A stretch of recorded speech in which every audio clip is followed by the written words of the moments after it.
So here's our next video, and today I've got two titles for it. How to make your life count. But there's an alternate title that says how not to stop God from doing good with your life. Okay? Because there are too many of us who do that. We actually get in the way of God making something out of our lives.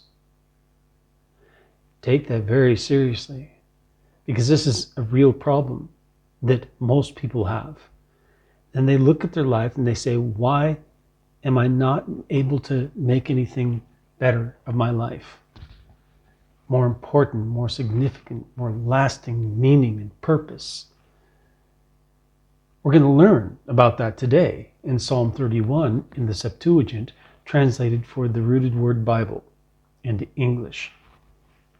First, let me draw your attention to the fact that I am a missionary in Ukraine, doing the work of the Lord here, preaching the gospel to the Ukrainians. I'm also translating from the oldest Bible in the world into English with a new, rich methodology that brings an accurate translation for you into English. But I depend on your donations while I'm here so that I can live, so I can eat, so that I can pay rent, so that I can do ministry. And if you don't donate, I can't stay here. I cannot work. I cannot do the preaching of the gospel. I cannot do the translation of the scriptures, and I can't make these videos. I need you as Christians in your countries to support me while I'm abroad in harm's way. I've given up my life to be here, preach the gospel, to translate the scriptures for the church, and so that the world hears also the gospel as God put it in the Greek. So go to the link in the description down below, make your donation. Even small amounts can help. If you don't have much and you just have a little bit you can give, go ahead and give it, and that's okay. God will bless you because he does bless those who do give cheerfully. I need some of you to step up on a monthly basis and donate. And again, if it's a small amount, that adds up. If many of you can do small amounts, that adds up to something. If some of you can do more, then please do. Because my total needs are about $1,700 a month, including everything. So, and that's not extras or frills. That's just my minimum. That's what I need per month to live here and to do ministry. So please, I've lost a major donor who is now a missionary himself. Praise God. But that money is no longer here. And that's about $700 a month. So I've gotten a couple of people step up to fill in a couple of $100, but there's still several $100s that I'm missing in my budget per month, and I don't have other resources for that. You are the hands and feet of Christ to me while I'm here sacrificing my life in harm's way, preaching the gospel, translating the scriptures, the testimony of God into English, and making these videos for you. So please do your part in the link in the description down below. Now on with the lesson. So today we're in Psalms 31, 8 through 11. And yes, it is Psalms, not Psalm. Okay? Even though it is one chapter in the book of Psalms, and it is a psalm, is technically called Psalms 31, because it's the 31st chapter of Psalms. So now we have the Common English Edition that I'm going to put up here so you can see that. But first I'm going to put up a picture of the original manuscript so you can see what I work with. It's in Greek. If you don't know Greek, don't worry.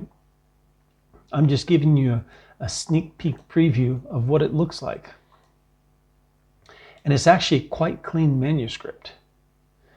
And you can see that there is, over in the left margin here, a couple of symbols. They're actually letters, Greek letters. It's lambda and alpha. And this is the chapter number. The Greeks used to write numbers using the letters of the alphabet. Once they reached the end, then they would start again with 2 letters. And so here you've got the letters of the scriptures right here in front of you, all capital letters. There were no small letters at this time.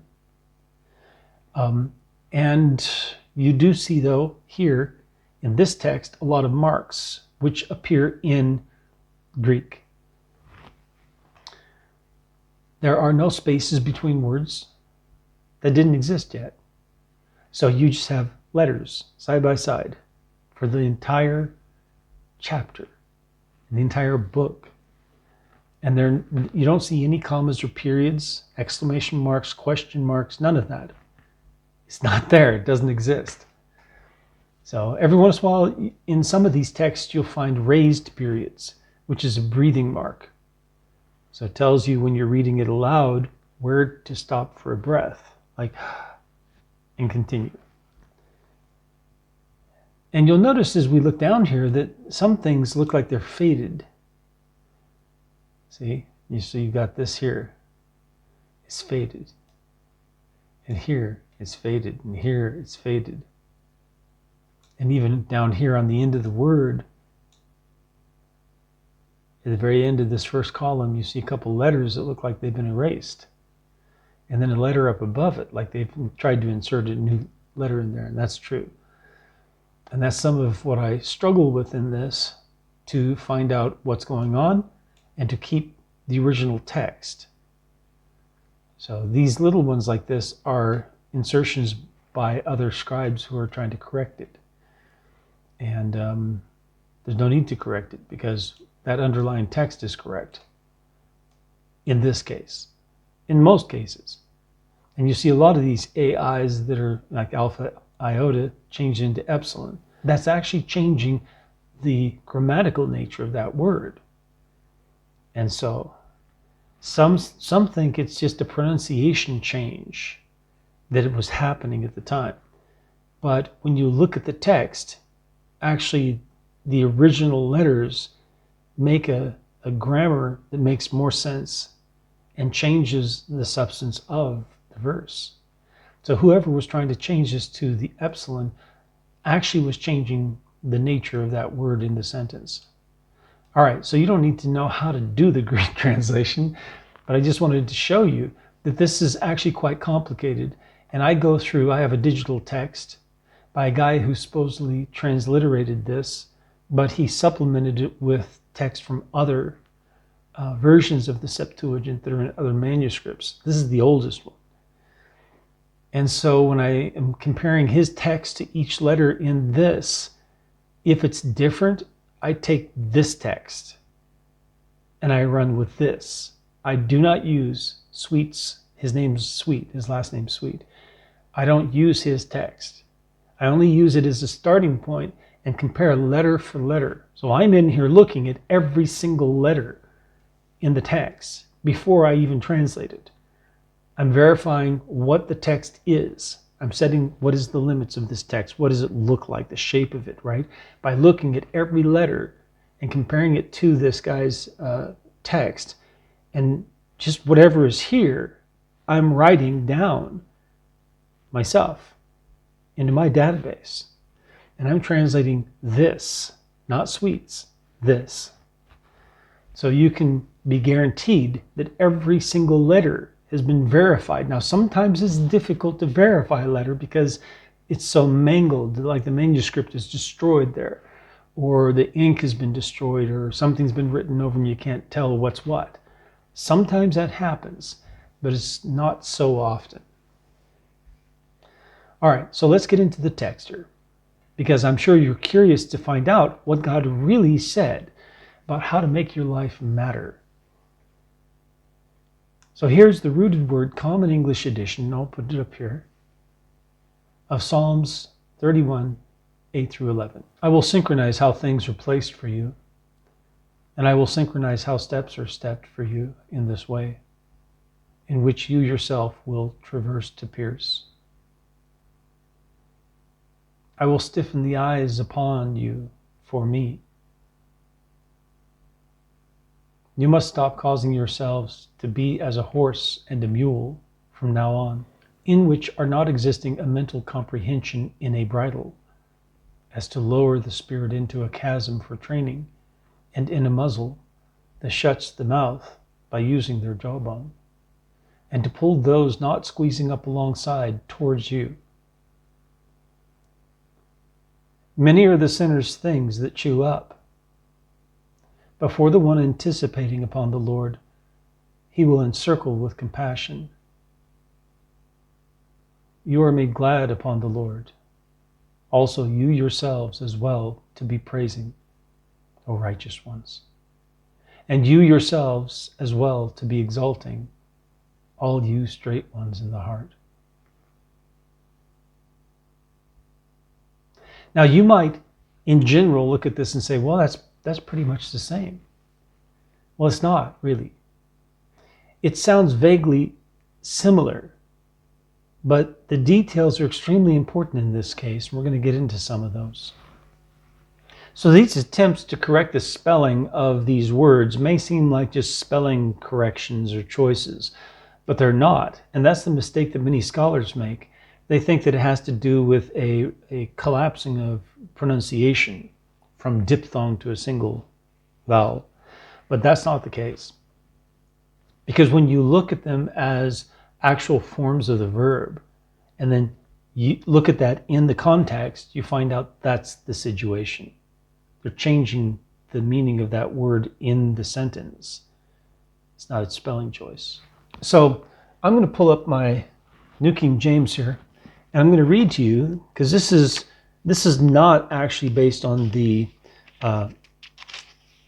Septuagint, but it's based on the Masoretic text, with some references to the Septuagint occasionally, but it's just Masoretic text. So Psalm 31 is Psalm 32 in here, and that's very often the case. It says, be glad in the Lord. That's a command. But the form of that verb, to be glad, is not the imperative, which means a command. It's the indicative, which just means the simple, straightforward, I do this, because it's not present tense, so it would be I am doing this, but it's what's called aorist, which has no tense, like no time. It is a tense, but it's no time. And so it's like, do you eat nuts? Well, when? Yesterday? Today? Tomorrow? Well, anytime, right? It's without reference to time. It's only with reference to action. So that's the aorist, and that's what form this is in, about glad. But it's in the passive voice. So in Greek, you have three voices. You have active, where I'm doing something. You have middle, where I'm doing it to myself or for my benefit. And then you have passive, where it's being done to me. And it may not say who's doing it, right? But it's being done to me. This one is in the passive voice. So you're not making yourself be glad. And yet the way they render this is be glad, so that it erases two parts of the form of the verb.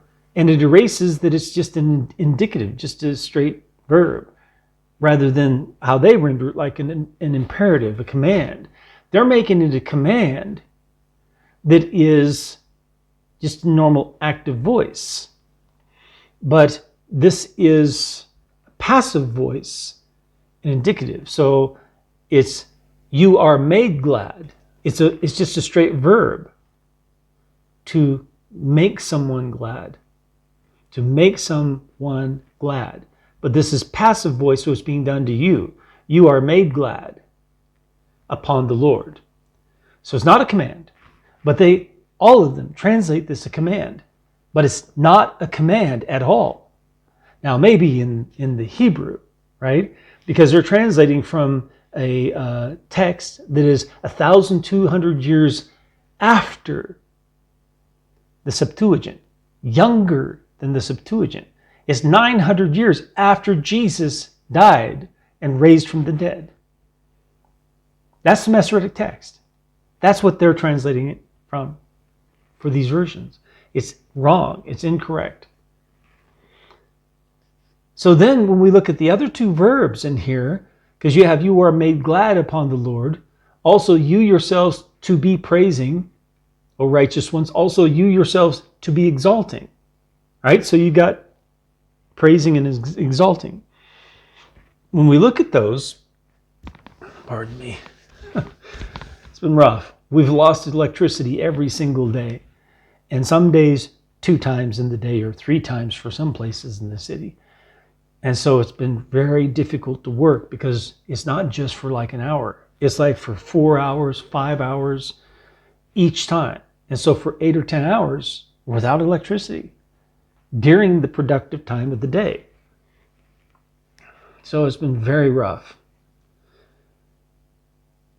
As it makes it rough not only on my work, but also on my stomach, because of trying to find something to eat that's normal and function without lights or electricity, things like this. So I need you to support me. I need you to help me out, really, and make it a little bit easier for me while I'm here. So here we go. The other 2 words are in the present tense, not aorist. That means doing right now. They're in the middle voice, you yourselves doing, or doing to yourselves. In this case, it's not to yourselves because it's the Lord that you're actually praising and exalting. But you yourselves are praising and exalting. Okay? And then it's in the infinitive. In English, that would be equivalent to the form to read instead of I am reading. So this is present tense though, so it's to be reading. All right, so to be praising, to be exalting. All right, so and they are rendering it according to that epsilon in place of the alpha and the iota, the AI. They wipe out the AI and put the E up there, and that changes that verb to the imperative, the command. And so then they're translating it based on that, because someone must have been trying to alter the text at a later date to make it synchronize with the Hebrew scriptures. So that alteration was done much, much later than the actual manuscript was written. And you can see that because they wiped out those large 2 letters. I'll show you up here. They wipe out the large 2 letters AI, and they put a little E above it. It's an epsilon from Greek. And so they changed the actual form of the word. But you can see that. So this says here, it says, be glad in the Lord and rejoice. Another command, you must rejoice. You righteous, and shout for joy. All right. Again, you must shout for joy. Shout for joy, right, is a command. All you upright in heart. No, that's not right either. Upright is not the correct translation of that word. Straight is. You see the difference there? I'll read it again, and I'll read the rooted word so you can hear the difference. Be glad in the Lord and rejoice, you righteous ones, you righteous, and shout for joy, all you upright in heart. You are made glad upon the Lord. Also you yourselves to be praising, O righteous ones. Also you yourselves to be exalting, all the straight ones in the heart. All you straight ones in the heart, sorry. You are made glad upon the Lord. Also you yourselves as well to be praising, O righteous ones, and you yourselves as well to be exalting, all you straight ones in the heart. Okay, so that's the rooted word, and you heard the New King James Version. And even if you like the wording better of the New King James Version, you have to ask yourself, why are they hiding that from me? They're changing this to make it sound the way they want it to sound and say what they want it to say, rather than saying what God wanted to say. And that's established by simple Greek rules, not modern ones. There are a lot of things that the textual critics today have introduced into Greek grammar in order to get their way. and that must be rejected. Some of those rules have actually been proven wrong, and so they've tried to undo those rules and those assumptions. They're all speculation. But what's happening here is just your raw Greek translation with a lexical, that means like the definition of the word, research, that takes into account what's called semantic domains. So when a couple of words are related to each other, but they're not directly derived from either one, but they're related to each other, they're in the same group of words from the same kind of root, and they carry the same meaning across those words, you have to ask yourself, when you find one of those words and it doesn't carry that meaning in the translations that they're giving it, why not? And what happens if you do carry that meaning through into that word? Is that it makes it more concrete, richer, deeper, and it makes the text make sense. Whereas it was just like watered down before. But once that it's in there, then you see it was watered down. But before that, it's hard to see it was watered down. But when you see that and the correct translation is put in that takes into account that meaning of that word in the Greek words as a whole, and in its range over here of group of words that it's related to, when you take those things into account, then you see before it was watered down. That's what we've done. All right. So you're going to say, well, what difference does that make, right? If those are commands, which sounds very normal to you because that's how you heard it all your life. You know, that's how you hear the scriptures is do this, do that, do this, do that. Not all of them are like that. There are definitely commands, but not all of those that are translated as commands are commands. What's the difference then? Well, the difference is in this. When it's rendered correctly, you find out that you are not the one making yourself glad. Because if it's an imperative, if it's a command to be glad, then it's you who are making yourself glad. But here it says you are made glad upon the Lord. God is making you glad about Him. He is making you glad. And that is right in step with the very beginning. I will synchronize how things are placed for you, and I will synchronize how steps are stepped for you in this way, in which you yourself will traverse to pierce. All you're doing is you're traversing to pierce. That means you're crossing across in order to enter in. So it's like traveling. When you travel to another city, you go across the land, and when you get to the city, you start to go down or up into the city. You enter through the suburbs first, then you go in through the outer central part and into the center. You're traversing, going across to pierce, to enter. And this verb is translated that way in the rooted word because those are the other words in that semantic domain, in that region that are related to it. They're very closely related to each other. And so we bring that into this along with that idea of travel. We don't have to do much to introduce the idea of travel because traversing, to pierce carries that in it, in the image. And so that tells you also this is correct. So let's keep going. And if you just say, let's see, I will synchronize how steps are stepped for you in this way in which you yourself go. Well, no, go is a different verb. Erchomai. It means to come or go. But this one's very specific and very dramatic. So when we look at the ending again, right, you see here that God is the one who is placing things for you, around you, outside of you, that you don't have control over. And God is the one who's taking your steps step by step in this way to cause you to arrive somewhere. Because on your own, you won't. You won't be able to do that. But God can.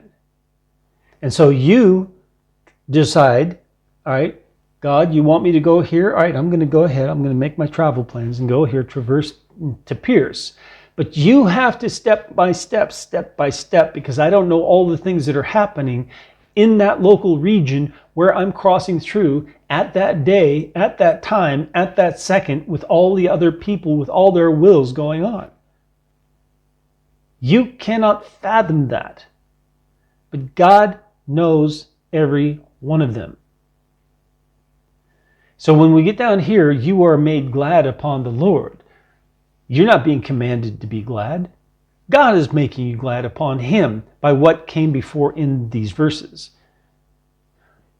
And you yourselves as well, the as well is important, and you yourselves as well to be exalting. So, as God makes you glad upon him, you are, this is present tense, exalting and praising. You're praising him. Also, you yourselves as well to be praising. Sorry, I said exalting. Exalting comes next, but it's the same structure. But it says, O righteous ones, are you righteous? Are you righteous? Because if you're not righteous, then God cannot control you. God cannot guide you. God cannot do these things for you because you're fighting against him. You're pulling away while he's trying to pull you back. That's verse 9. Righteous ones. If you're not righteous, and you say, well, Jesus makes me righteous. I don't have a righteousness of my own. If you don't have a righteousness from what you do, you're not righteous. Because it says so. 1 John 3:7 makes it absolutely clear. That's New Testament. It says, dear children, do not be deceived. He who does what is right is righteous as he is righteous.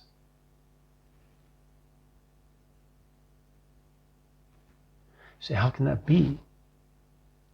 I'm a sinner and I can't help but sin. If you are living a life where you can't help but sin, you are still bondage to sin. You're in bondage. You haven't been set free by the Son from sin. And you need that. You need that today. And if you're hearing this and you feel something in you fighting against that,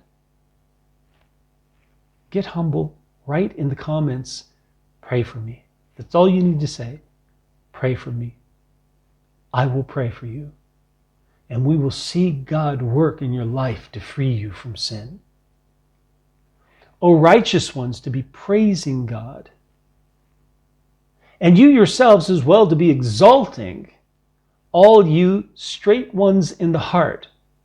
Is your heart straight? Or is it like scoliosis? Do you have a curvature of the heart? Do you have nooks over here and crannies over here where you're hiding things and concealing things and you think you can hide it from God? Or at least you're hiding it from other people. Maybe your husband, maybe your wife, maybe your parents. Are you straight in the heart? Or are you doing these other things? Because if you're doing these other things, well, you're also not going to be righteous. But you're definitely not straight in heart. So how can you exalt God? You can't. Oh, I'm comparing him to me and how holy he is compared to me. Are you joking? That's not how it's supposed to be. Jesus laid down an example for us to follow in his footsteps. We're commanded. Peter reminds us of the command from the Old Testament that God gives and applies it to Christians. Be holy because I am holy. It's not that be sinful so that you know that I'm holy. That's the modern evangelical message, which is unscriptural. It's actually against what Paul says directly. Shall we continue to sin that grace may abound? No, may it never be, he says.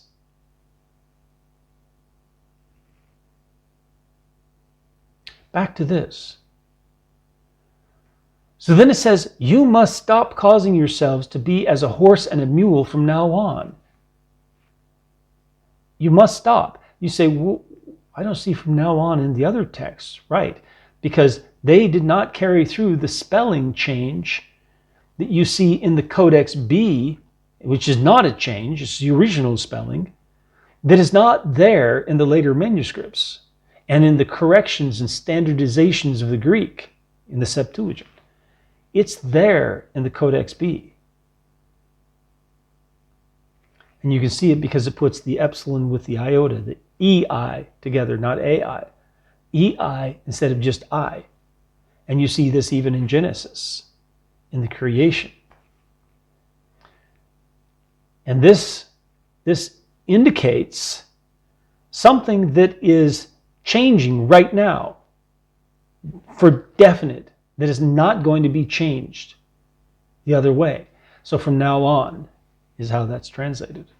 You must stop causing yourselves to be as a horse and a mule from now on, in which are not existing a mental comprehension in a bridle. You know, like the horseman's trying to, I have horses, had horses, and I grew up riding horses. I'm from Montana originally. So guns and horses, that's my culture. And so when riding a horse, if you've ridden a horse many times, you understand how it works. When you hold those reins, and the reins are connected to the bridle, and the bridle is connected to the bit, right? And you got the muzzle and you got the bit, and this controls the horse. How does it control the horse? With your arm. Because your elbow is bent. This is important in the Greek. Your elbow is bent in order to pull the reins. And when you pull the reins, you're pulling the horse's head back this way. He can feel it. Of course, if you want to turn left or right, that's different. But if you want to control the horse, you pull it tighter on him. You know, if you pull it really hard, he knows it means to stop. But if you pull it so it's tight, you're pulling the horse's head back so it's taut. Right? It's taut. It's like tight. And so you're pulling it in towards you. This is all important because the language in verse 9, when you correctly, accurately translate it very specifically, is saying that. You must stop causing yourselves to be as a horse and a mule from now on, in which are not existing a mental comprehension in a bridle. It knows what to do, but it doesn't understand why you're doing that. So he says, you must not be like that, where you don't understand why God is doing this with you. But it says the purpose of the bridle, according to the Greek word. In that semantic domain, very tight to this, is the lowering into a chasm in order to control.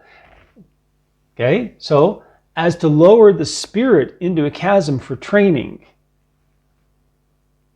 The idea is that you're lowering the animal into a chasm where there are no walls. It goes out like that. It has nothing to kick against or get a grip with its feet until it stops, it calms down. And in a muzzle that shuts the mouth by using their jawbone. Okay? You're not to be like them where there's no understanding, no mental comprehension in what that is for.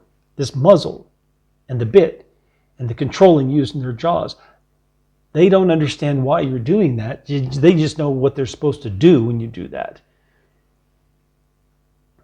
And to pull up those, not squeezing up alongside towards you. The whole purpose of this is to get the animal to come up alongside you in their will, so that they're doing your will. See? And that's God with you. He says you must not be like that. You must be one of those squeezing up alongside God. And you find that in the book of James. Jacob is the real name of that book. And in the rooted word Bible, it's Jacob. And in it, he says, squeeze up as alongside God as close as you can, and he will squeeze up alongside you. It's the same one. You're not to be like this animal who has to be forced to squeeze up alongside God, forced to do the will of God. by God using a bridle and a muzzle on you and pulling the reins. You are to come alongside God, squeeze up alongside God, in order to do His will and be synchronized with Him in every step along the way. Then He can do those things. I will synchronize how things are placed for you, around you, in your life. I will synchronize how steps are stepped for you in this way that you go, in which you yourself will traverse to pierce. I will stiffen eyes upon you, not His eyes. That's another change in the text, because in the text it has me, but it's not the genitive, which would mean possessive, like my eyes. Instead, it's the dative, which means to me. Not of me, from me, but to me, which means for God's purpose. I will stiffen the eyes upon you for my purpose, for me. Okay? God will stiffen people's eyes upon you because they will be looking and seeing how things are placed so advantageously for you all around you that's out of your control, and how every step you make seems like it's synchronized in some sort of ballet that takes you through life as you traverse to pierce into places to do things, and God takes you in those steps that are beneficial to you in order to do His will. And He will stiffen eyes upon you in wonder for Him. How? How for Him? Because you are made glad upon the Lord through this. Because you're not fighting like an animal. And God is doing things, so you're made glad upon the Lord through that. Also yourselves as well to be praising God, and people hear that, O righteous ones, and you yourselves as well to be exalting God, lifting God up. All you straight ones in the heart, and people hear that, they see that, and their eyes are fixed upon you because of those things. Wow. But we haven't addressed verse 10, have we? It says, many are the sinner's things that chew up. Many are the sinner's things that chew up. When you are a sinner, you are sinning. If you are sinning and you call yourself a Christian, you are a sinner. You are. If you are a Christian and you are sinning, you are a sinner. Period. If you are a sinner, there are many things that are chewing up in your life. You're not experiencing that thing where it says, I will synchronize how things are placed for you, and I will synchronize how steps are stepped for you in this way, in which you yourself traverse to pierce. I will stiffen eyes upon you for me. If you're a sinner and eyes are looking at you, it's because they're in wonder at your hypocrisy, not at God's favor on you and helping you. In your hypocrisy of saying, I'm a Christian, Jesus is great, Jesus is good, God is all. And yet you're sinning. And they see that and they hear that. And they are looking in wonder. They're not looking in a way that benefits God. Because your praise and your exalting of God, it's a blasphemy. It hinders the way of truth. The word blasphemy means to hinder. You blaspheme God. When you, a Christian, are sinning while praising God, it's shameful. It's utterly shameful.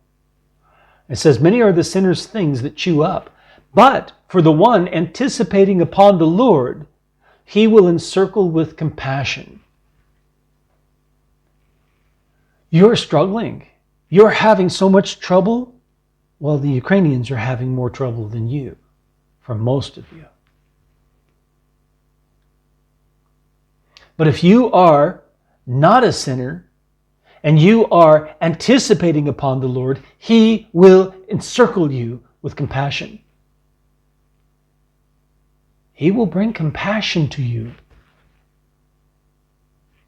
This is a promise. Many are the sinners' things that chew up, but for the one anticipating upon the Lord, he will encircle with compassion. It's a promise. You are made glad upon the Lord. Also you yourselves as well to be praising, O righteous ones, not sinners, righteous ones.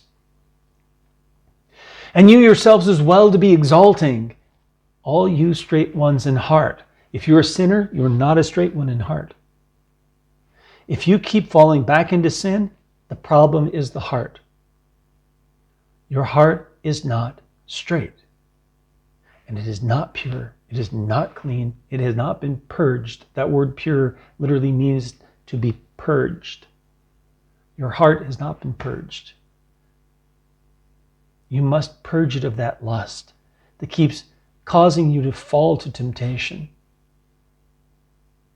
and to conceive that child, as Jacob says in chapter 1, the child of sin. When you fornicate with that thing that you set up as an idol through the lust that you have, or you rush in with hard breath to sacrifice for that lust. And it says about that child, that pregnancy that's made by fornicating with that idol that you set up, that it ends the pregnancy in death. And it doesn't say if it's the death of the child or your death, but it sounds like both. Now you know this message from Psalms 31, 8 through 11 in the Rooted Word Bible, translated from the Septuagint text of the oldest Bible in the world, faithfully. Take it to heart. You have it on the screen. You can take a screenshot. I'll try to put it in the description as well. You can copy and paste it. You can go ahead and walk around with it, memorize it, and live it. Don't forget to go to the description down below and donate to this ministry. I need your help right now for food right now. I really need your help on this. May the Lord bless you as you seek Him with all your heart.